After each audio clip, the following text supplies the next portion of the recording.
दोस्तों, नासा को दुनिया का सबसे सुरक्षित स्पेस एजेंसी माना जाता है। वहीं नासा के सर्वर और कंप्यूटर सिस्टम को तो मानो कोई तोड़ ही नहीं सकता। हालांकि 15 साल के बच्चे ने अपने मनोरंजन के लिए नासा के सिस्टम को हैक कर लिया। इस वजह से नासा को कई दिनों तक अपना काम भी बंद करना पड़ा। यह बात है साल 1999 की। उस समय कंप्यूटर और इंटरनेट का चलन अमेरिका में शुरू हो चुका था। कई युवा इंटरनेट की ताकत को आजमाने में लगे हुए थे। उनमें से एक था जोनाथन जेम्स। जेम्स उस समय महज 15 साल का था और कंप्यूटर की दुनिया को समझ रहा था।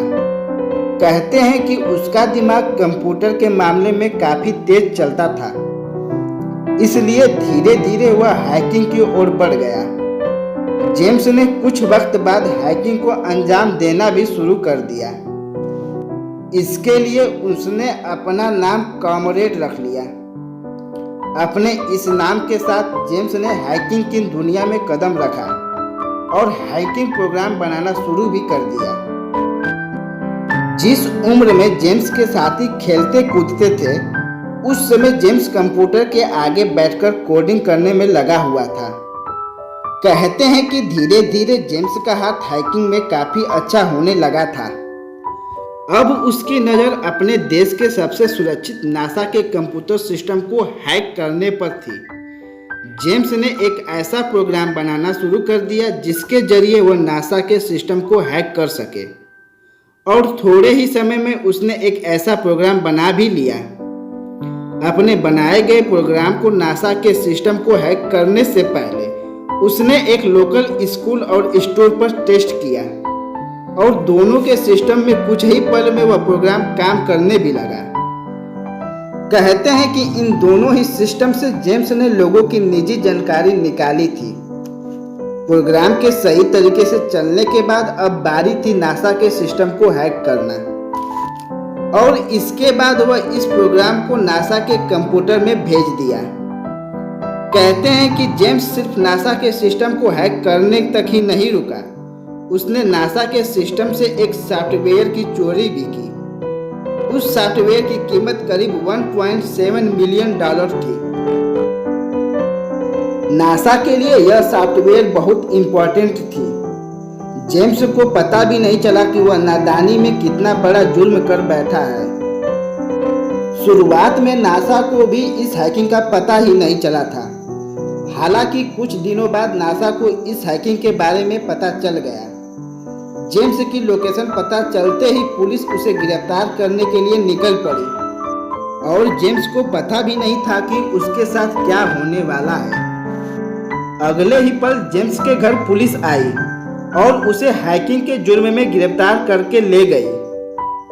जेम्स को हैकिंग करने के जुर्म में 6 महीने की सजा भी मिली। उसकी सजा काफी कम थी क्योंकि उस समय जेम्स नाबालिग था। इतना ही नहीं, जेम्स अमेरिका का पहला नाबालिग बना जिसे हैकिंग के लिए सजा मिली। 6 महीने सजा काटने के बाद उन सभी डिपार्टमेंट से माफी मांगा जिनको उसने हैकिंग की थी। हालांकि हैकिंग और जेम्स का साथ यहीं खत्म नहीं हुआ। अभी भी उसकी जिंदगी में एक नया मोड़ आना बाकी था। सजा के 6 महीने बाद जेम्स डिप्रेशन में रहने लगा। इतना ही नहीं, खुफिया एजेंसियों की नज़र हर समय जेम्स पर थी। वह नहीं चाहते थे कि वह फिर से हैकिंग को अंजाम दे। कुछ सालों बाद अमेरिका में फिर से बड़े लेवल की हैकिंग को अंजाम दिया गया। इस हैकिंग का तरीका ठीक वैसा ही था जैसा जेम्स ने इस्तेमाल किया था। जांच में जैसे ही यह बात सामने आई, सुरक्षा एजेंसियों का सबसे पहला ध्यान जेम्स की ओर गया। उसके बाद उन्होंने बिना कुछ सोचे ही सीधा जेम्स के घर पर रेड मार दी। यह रेड जेम्स को बिना बताए की गई थी, लेकिन जेम्स के घर से कोई सबूत नहीं मिला, मगर उनका शक इससे कम नहीं हुआ। कहते हैं कि इस रेड के बाद जेम्स घबरा गया था। उसे लगा कि उसके पुराने जुर्म के कारण इस बार फिर उसे जेल जाना पड़ेगा। धीरे धीरे जेम्स के अंदर का डर बढ़ने लगा। और वह फिर से जेल नहीं जाना चाहता था कि रेड पड़े 2 हफ्ते भी नहीं हुए थे कि एक दिन अचानक से यह खबर आई कि जेम्स ने अपनी बंदूक से खुद को गोली मारकर आत्महत्या कर ली। जेम्स ने अपने सुसाइड नोट में लिखा कि मुझे कानून व्यवस्था पर कोई भरोसा नहीं, मैं जो काम किया भी नहीं उसके लिए भी दोषी माना जा रहा हूँ, इसलिए मैं अपनी जान ले रहा हूँ ताकि मेरे जाने के बाद लोगों को मेरी परेशानी समझ पाए। इसके साथ ही अमेरिका के सबसे बड़े हैकर का अंत हो गया। तो दोस्तों, मैं इस बात के लिए आपको सुझाव देना चाहता हूं कि किसी भी टेक्नोलॉजी का दुरुपयोग न करें, इसे केवल सही मामले के लिए ही यूज करें। अगर आप मेरे बात से सहमत हो तो प्लीज़ वीडियो को लाइक कर दें। अगर आप मेरे चैनल को अभी तक सब्सक्राइब भी नहीं किए हैं तो चैनल को सब्सक्राइब कर दें। मैं ऐसे ही डेली इन्फॉर्मेशन वीडियो लेकर आता रहता हूँ।